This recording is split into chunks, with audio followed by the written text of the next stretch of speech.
Assalamualaikum. Welcome back to Mathematics Point. Students, today I'm here with chapter 7, ratio, rate, speed and time, and today we will do practice now 9 and 11. Now it is a chapter 7 in new books, in new versions. When the old books it is chapter 9, so there's no need to worry about this. Before starting the lecture, I request all of you to kindly subscribe the channel and hit the bell icon. So now move towards the book and read out the statement what we have. Okay, ji, now we read out the statement of practice now 9. A ship left port X at 22:45 on Friday and arrived at port Y 7 whole 1 by 4 hours later. At what time and day did the ship arrive at port Y? So first of all, students, when you read out this statement, you have to note out this is related to the topic time. Okay?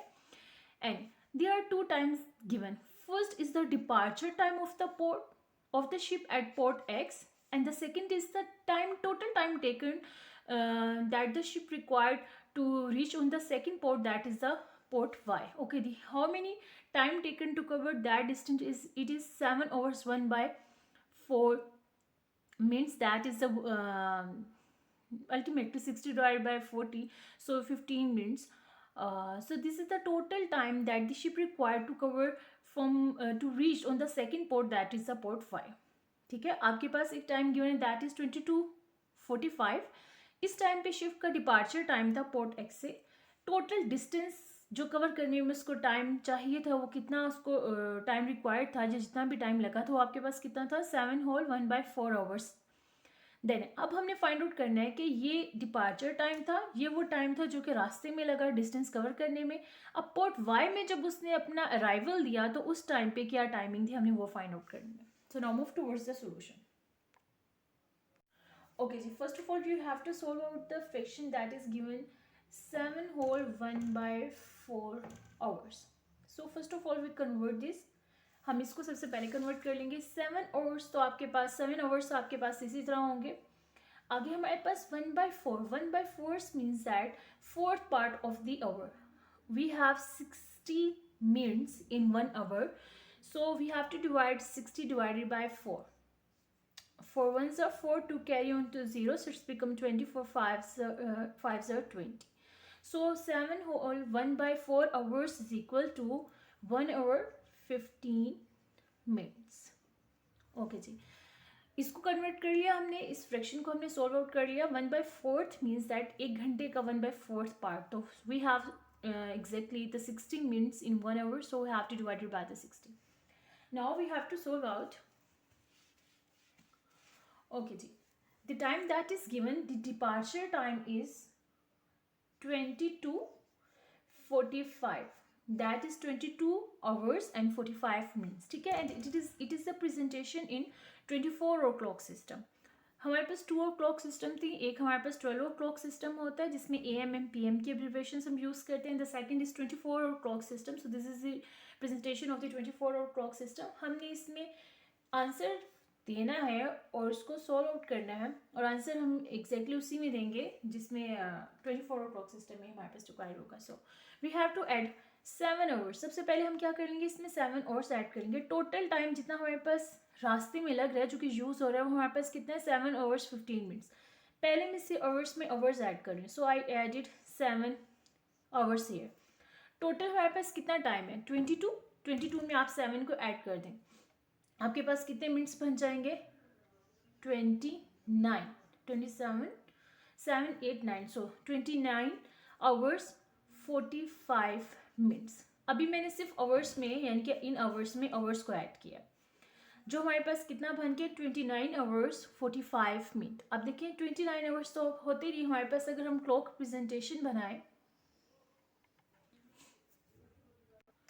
Okay जी, यहाँ पे मैंने draw कर लिया आपके पास 24 o'clock system. हमारे पास 29 hours है. अब देखिए यहाँ पे आपके पास 24 के बाद 24 आवर के बाद आपके पास नेक्स्ट डे स्टार्ट हो जाता है. ठीक है, तो हमारे पास टोटल कितने आवर्स बन गए 29. तो 29 है, अब इससे आगे आप काउंट करें. 24 के बाद 25 6 7 8 9, यानी कि हमारे पास नेक्स्ट डे का कौन सा टाइम बन गया 5 o'clock. टोटल आपके पास कितने आवर्स आ गए थे 29। आप चाहो तो यहाँ पे भी इसको ब्रेक कर ले सकते हो क्योंकि 29 आवर्स तो होते नहीं हमारे पास, तो हम इसको 24 कर सकते हैं, प्लस 24 में 5 ऐड करें तो आपके पास क्या हो जाता है 29 आ जाता है। तो आपके पास नेक्स्ट डे का यानी कि 5:45 होंगे, यानी कि 5 PM की बात हो रही है, AM की बात हो रही है यहाँ पे। चाहो तो ऐसे कर लो, चाहो तो 24 के बाद आगे आप काउंट कर लो, 24 के बाद 25, 26, 27, 28, 29, so it is the 5 AM। सो हमारे पास ये टाइम किस में हो जाएगा कन्वर्ट, 5:45। ये प्रेजेंटेशन हमारे पास, इसमें हमने सिर्फ और सिर्फ अभी क्या ऐड किए, 7 आवर्स ऐड किए। अब मैं ऐड कर रही हूँ नेक्स्ट ये 15 मिनट्स।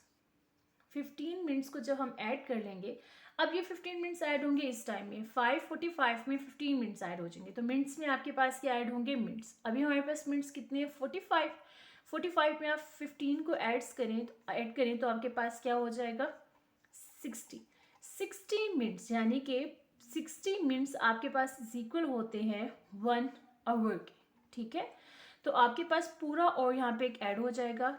अब जब इस टाइम को आप ऐड कर लेंगे तो हमारे पास कौन सा नेक्स्ट टाइम आ जाएगा, after adding the 15 minutes, so the new time that we have it is the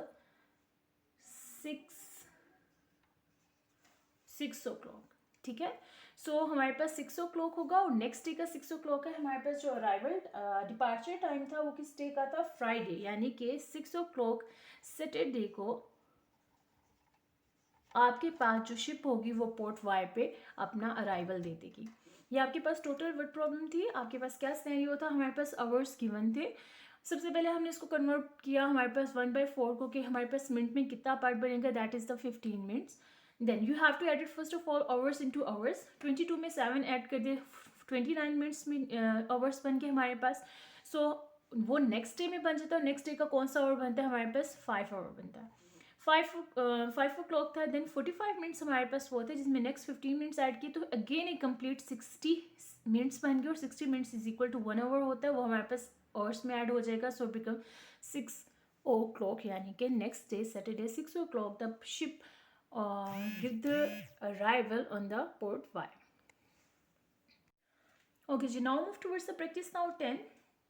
Okay, जी, in practice now 10 we have a statement. A bus left CTP at 10:45 and arrived at CTQ at 23:11 on the same day.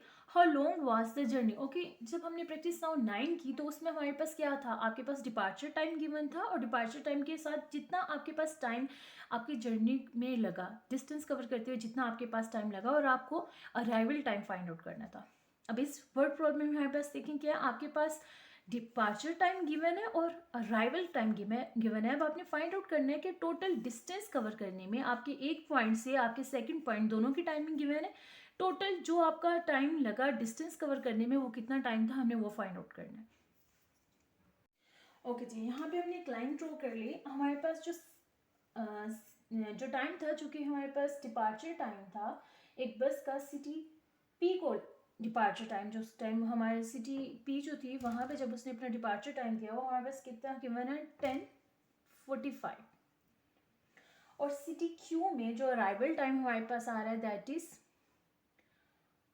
23:11, ठीक है। अब हमने find out करना है कि ये दो पॉइंट से, एक पॉइंट हमारे पास इस सिटी पी है और ये सिटी हमारे पास क्यू है, इस सिटी पी से क्यू तक जितना भी टाइम लगा एक बस को एक पॉइंट से दूसरे पॉइंट तक जाते हुए वो कितना टाइम था, टोटल टाइम हमने फाइंड आउट करना है जो कि डिस्टेंस कवर करते हुए लगा। अब सबसे पहले देखिए आपके पास 10:45 है, नेक्स्ट आपके पास होल नंबर कौन सा आ गया 11, ठीक है, और 10:45 में आपने कितने और मिनट्स ऐड किए कि आपके पास 11 आ गया। ये देखें 10:45 है तो 45 में आप 15 मिनट्स आपको रिक्वायर्ड हैं, तो आपके पास नेक्स्ट आवर स्टार्ट हो जाएगा दैट इज द 11। इसके बाद 23 तक हमारे पास कितने होल नंबर्स आते हैं, 12, 13, 14, 15, 16, 17, 18, 19, 20। ओके जी, 21, 22, 23 एंड यहाँ पे मार्क हमारे पास मैंने लगा दिया लास्ट दैट इज द 23:11।